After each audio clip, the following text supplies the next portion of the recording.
And welcome back everyone to the recap of round number 7 of the Austrian Chess Championship. Today I played against international master Laurenz Bormann, who is also from Vienna, just like me. He's born in 2007, so another very young player. Even though, funnily enough, he's even one of the older ones. At least if you compare him to players like Lukas Stotzer, whom I lost to against yesterday, or also Peter Balint, who were both born in 2010, respectively.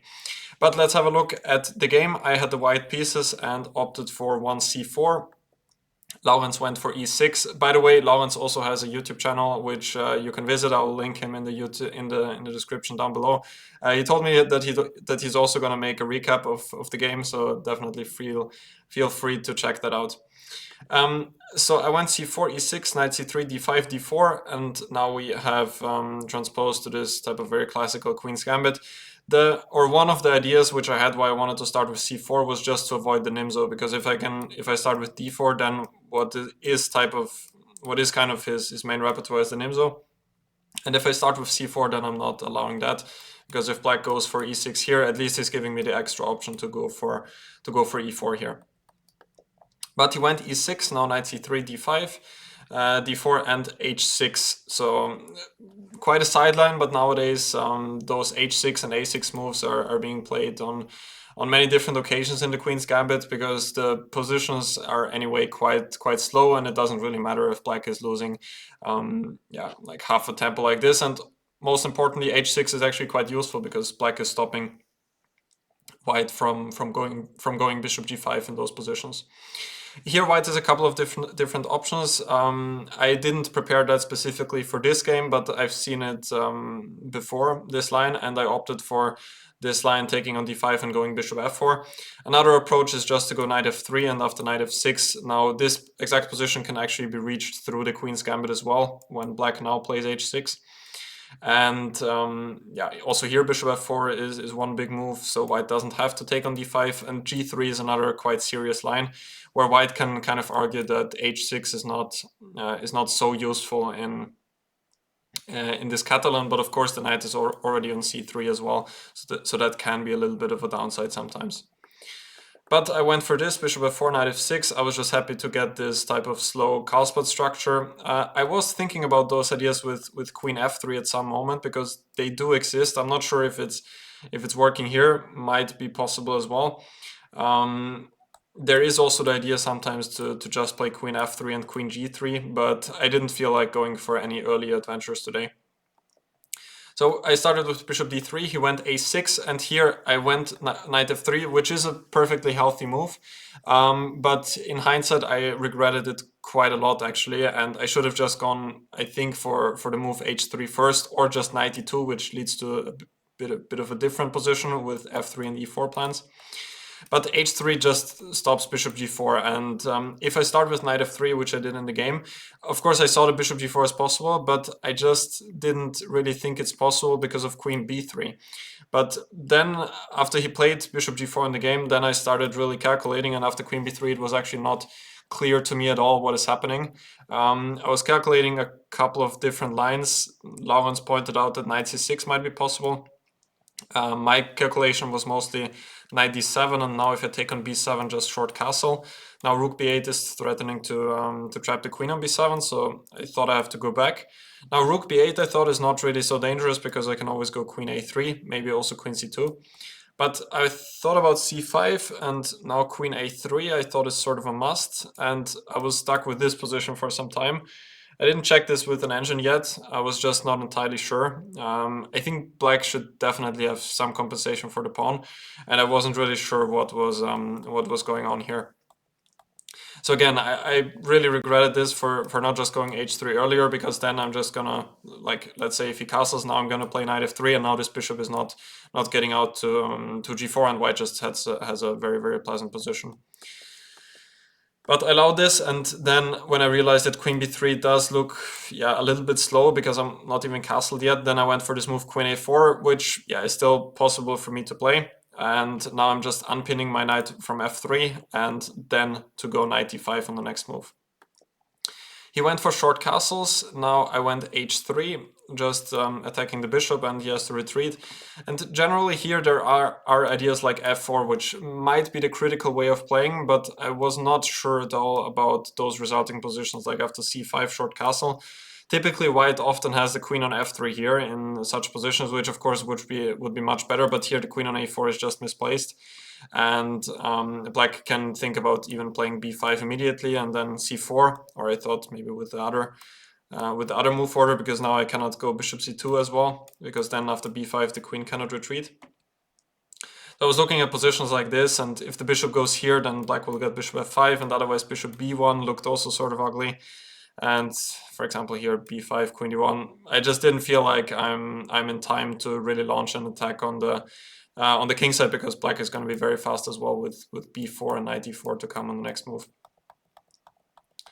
So I just went back knight f3, and I realized that I lost a lot of time compared to if I would have just started with h3, but there was nothing I could really do. I mean, I could also take on d7, but generally I felt like this only helps black, no matter how he takes with the bishop or with the knight.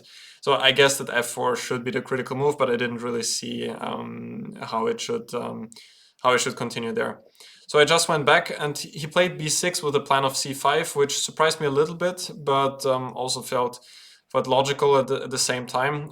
Black could also play slowly, like in the Carlsbad style, like c6, rook e8, maybe knight f8, something like that. Also c5 right away is definitely an option, just making use that I haven't castled yet. Also here I could go queen a3, similar to the game, but even if I take here and go queen d1 or queen d4, I thought that he still needs to be precise to equalize, because I do have the typical play against the isolated queen's pawn. So b6 was quite reasonable. I castled short, he went c5, and now queen a3. So we got this type of hanging pawn structure. At least we can get it whenever I take on c5. And I felt like black definitely has to be fine here, but I was also sort of happy because it's just a game and just a position which we can both play. He went rook fc8, very natural, rook ac1. Here I didn't spend so much time. And here he went for g5, which was really a shocking moment, I think, in the game. Because g5 is just really a move you shouldn't make in this position, because it's just weakening black's king, also the f5 square, and black is just miles away from launching a kingside attack himself here. He should have just played, well, computer says queen b8, that's reasonable. I also thought about queen f8 here right away. I thought that's very natural as well. So now black is in time to go c4, and now I would have probably taken on c5 and just played a position like this, which is definitely around the equal, so there's not much happening here. So I was expecting queen f8 or queen b8, and that would have definitely been a better idea. He went g5, knight e2, and maybe now he realized he spent more time, and he realized that g4 is probably not doing much at all. Because if I just take, then if he takes with a knight, as long as I'm not blundering mate on h2, I'm just gonna have a great position with knight g3 or knight f4, and my king is much safer, especially compared to black's king. And also if he takes with the bishop here, I thought I can just go knight g3 is one idea, also knight h2 and then knight g3. So I just thought this cannot be good for black. So now he went queen f8, and now I decided to take on c5, which is probably not necessary. I did so relatively quickly. I was also thinking about keeping the tension, like with bishop b1, for example. I was, however, not entirely sure about, what was it, I think c4? And queen c3, knight e4, and I quickly checked this with the computer, and at some moment it just gave this move queen e1. I think it might have even been here. And it gave like a huge advantage for white, which also does make some sense because of this move g5, which is just not really fitting in well with the position, because now whenever I move the knight, maybe knight e5, and then f4 is going to come, and black's king is going to come under a lot of fire. So I saw this position, but only really considered taking on e4, and didn't really see this queen e1 idea, which the computer was saying was quite strong. So therefore it might have made some sense to keep the tension and not open the b file yet for black, which I did in the game.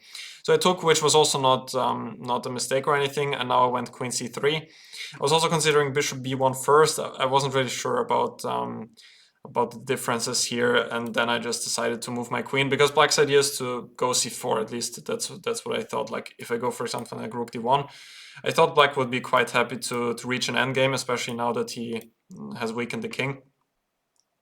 And maybe in an endgame like this, I can also play for something with b3 and then put the knight to d4. But at least here I thought that black is, has survived the worst more or less. So that's why I went queen c3, he went a5, knight g3, rook b8, apparently not the best move. Rook c b8 was better, maybe because a5 can be hanging sometimes, even though it's a bit difficult to understand, because anyway, I don't want to take a5 now, at least that's what I thought, because then he can take on b2, and I didn't really want to trade my b pawn for black's a pawn. Unless there is something concrete here, I think this would be a good exchange for black.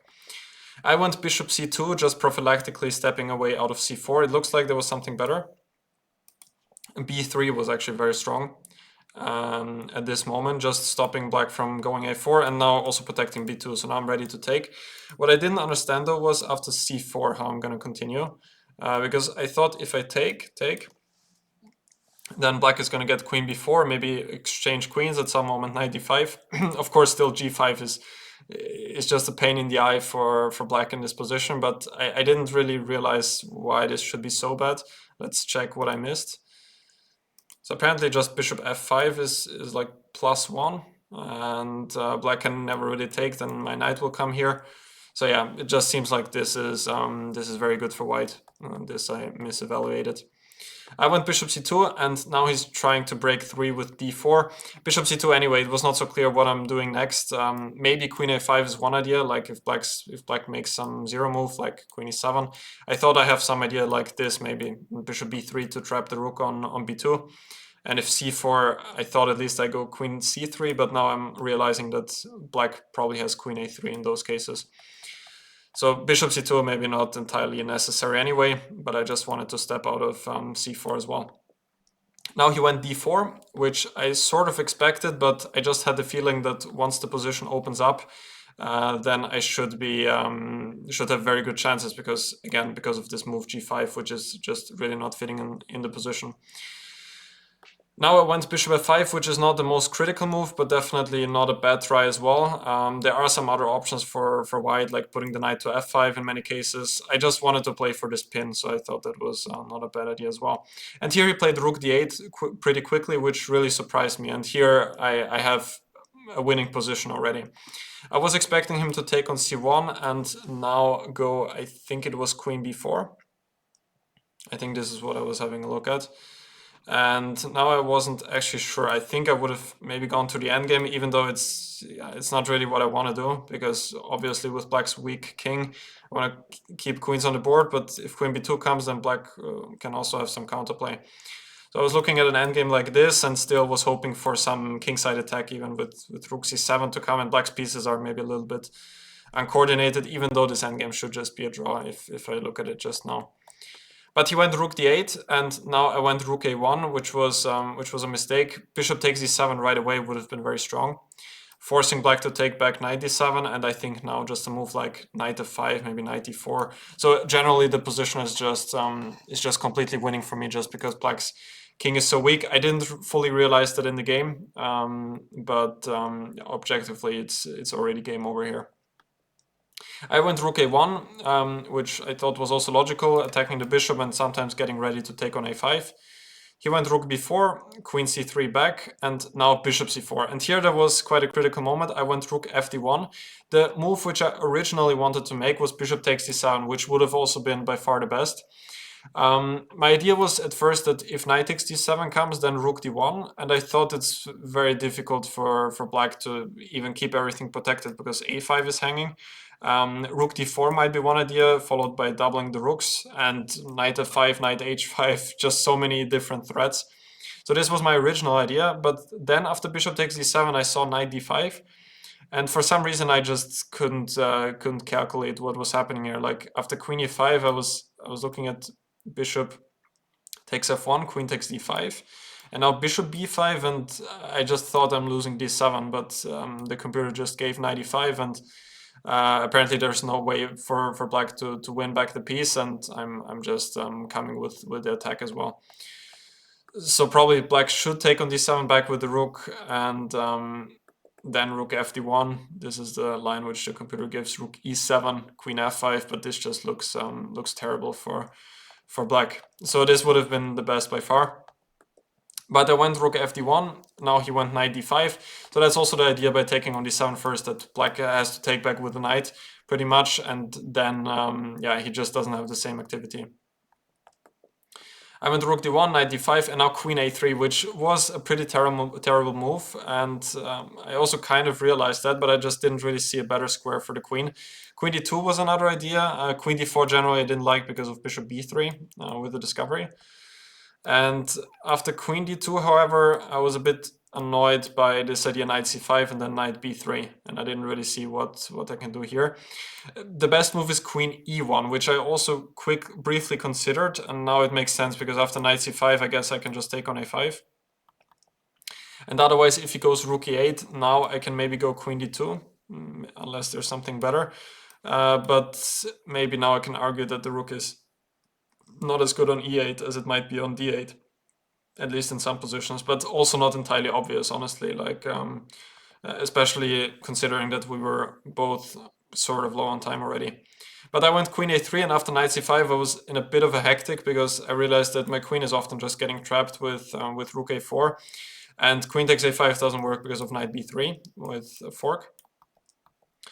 And then I played knight d4, which is still, I guess, quite important because I'm also making a square for the queen on f3, and I'm also stopping knight b3 from happening because I could just exchange. He went rook a4, now queen f3. This was the big point. He took on a1, played knight f4, queen c3. Those moves were all good. But now he went queen d6, which was apparently a mistake. Queen g7 would have been best. And after queen c4, queen d4, we would have been transposing to the game. However, queen d6, here I did take on c4, but this was sort of throwing the advantage away. Instead, I should go for the stunning move bishop h7 check, which I even saw during the game, but it just seemed too crazy to work for me. And I was sort of happy to reach an endgame where I'm definitely pressing, and I thought that I have still like a considerable advantage in the endgame as well, which turned out not to be the case perhaps. Bishop h7, the idea is that if black takes on h7, now I'm making the square on f5 free for the knight. Now I play knight f5. And now the queen is attacked and queen g7 mate is on the agenda as well. And black has to defend it with the queen, like queen f8 or queen g6. And now I keep the queens on the board. The knight has a beautiful square on f5. And white should have a very big advantage at least. a5 might also be falling. So this would have been a nice resource, but I went for the endgame right here, seeing that I can take on a5, and still black is definitely under some pressure, but now he found some pretty accurate moves, I would say. He went rook d1 check, king h2, knight d3, and here with already being quite low on time, I decided to take on d3, which is probably still an okay try. Another idea which I was looking at was knight e4, and of course now I'm giving up the pawn on b2, but at least over the board also this seemed quite interesting because I have some checkmate ideas as well. Like if knight d3, for example, I was just seeing ideas like this with knight h5 and then rook a8 at some moment is probably not mate anyway because the king can run to e7. But it just seemed like my bishop on f5 is also very strong. So it did hurt a little bit to give it up, but I had the concrete idea to follow it up with knight f5, hitting the h6 pawn as well. He did take on f2 here. This was the 38th move. Apparently not the easiest way to draw, but I don't really see what else black could do, because if king h7, then I have rook a6, and I'm going to pick up the pawn as well. So yeah, not entirely easy. And if h5, I thought I have knight e3, hitting the rook and the pawn on g5. So I thought this was logical, knight h6, king g7. And here with just 4 seconds on the clock, it seems, I did decide to take on f7. And there were quite some beautiful variations there, which I'll happily show you in a second. And it was probably also the best try. I'm still not sure, because I saw after knight f5 check, I can try that of course, and king g6, and now anything, yeah, just knight e3 or even g4 I was considering. But this should definitely be a draw, and I realized that. I can still try that, but I honestly didn't really see the draw even after knight f7 when I executed the move. But he immediately played g4, which is the only way to defend.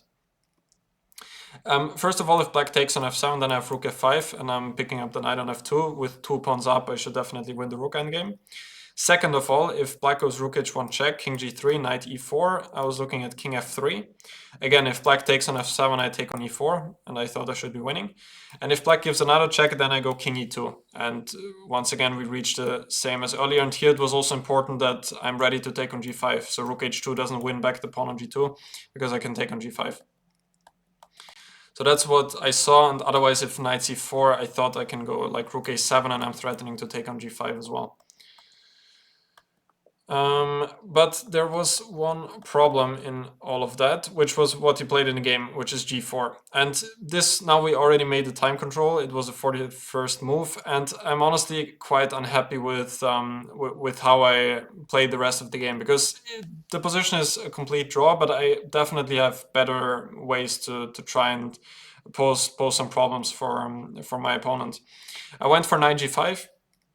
And instead, I think that knight e5, or was it knight e5? I think knight e5 was definitely a better try.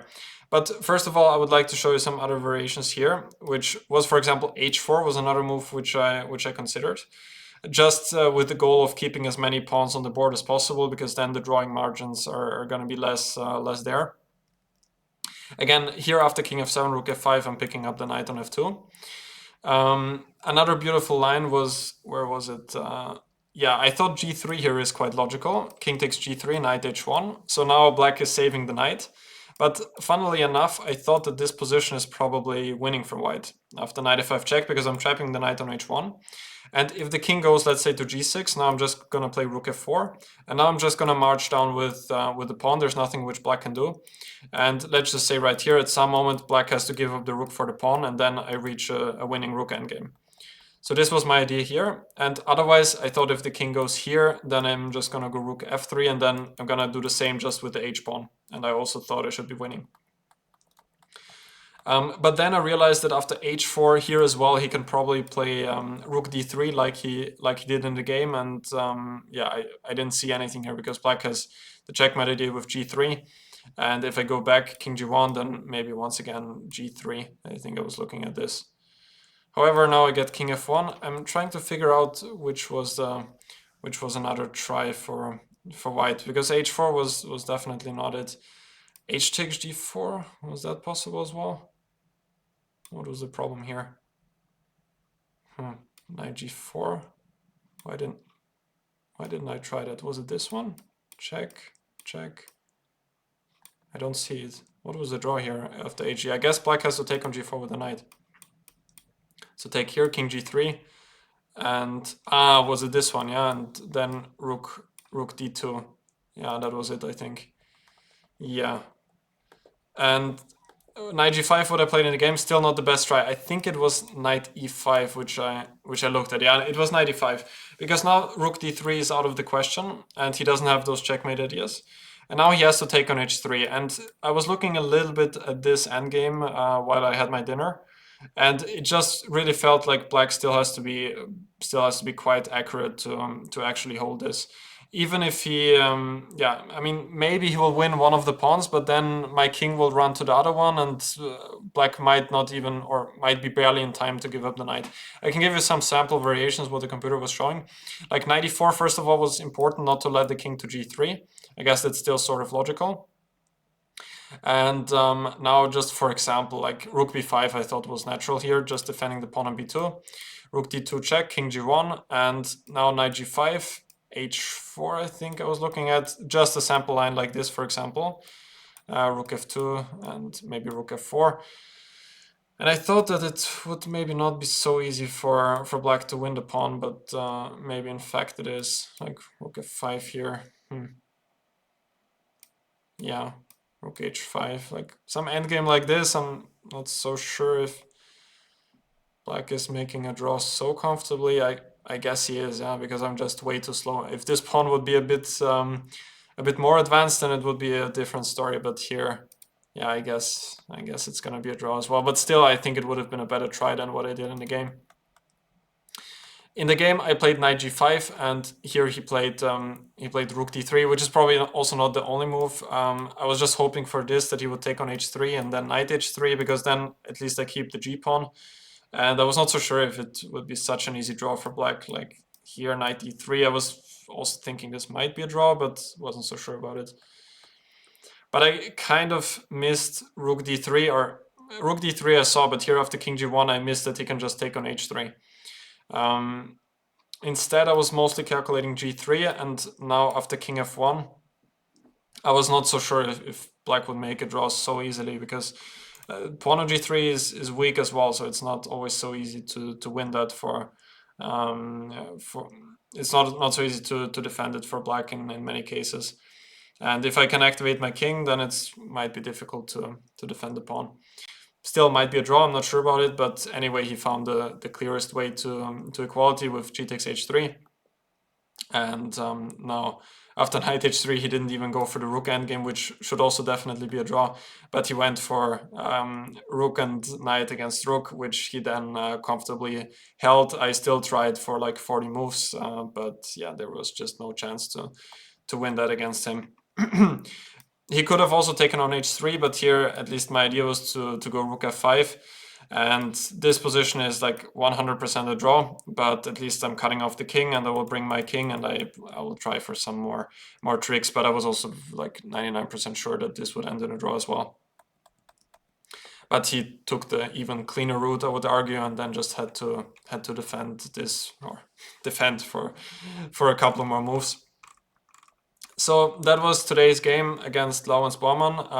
I'm again a little bit, or not even a little bit, I'm quite disappointed, because yeah, I had a time advantage. Like if you go just to this position after g5, look at my time. I had like, or let's say here, I had 48 minutes. He had 20 minutes. I have a +1 advantage. Like I think that typically I would be able to convert that, but here seemingly there's yeah, not everything is going perfectly for me here.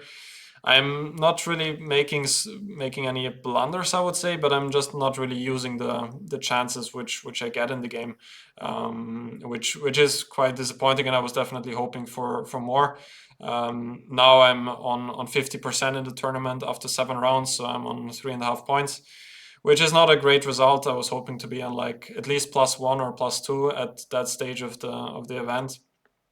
But yeah, there's nothing I can do about it. I'm still gonna try to do my best in the remaining 2 rounds. Tomorrow I'm gonna play against David Chiantana, who is also not having such a great tournament. I have the black pieces in tomorrow's game. So we're gonna see how it goes. I still hope you enjoyed today's recap and found something useful and helpful, and you enjoyed the analysis. If you did, don't forget to leave a like and subscribe to the channel. I really appreciate you guys' yeah, encouragement on the channel, especially after yesterday's tough loss. So thank you so much for showing all of that support. And with that being said, I'm going to see you guys tomorrow.